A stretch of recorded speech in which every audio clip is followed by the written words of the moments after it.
With many businesses hiring around the tri-states, Western Illinois Regional Council in Macomb wants to make sure you have the skills to impress. 1 week from today, on March 15th, they're hosting a job interview skills workshop. It's free and open to the public.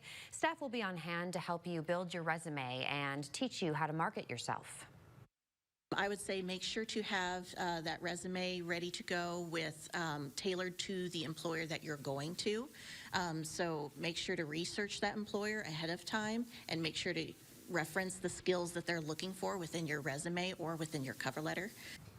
And a second workshop will be held the following Wednesday, March 22nd, and a link to register is on our website, WGEM.com.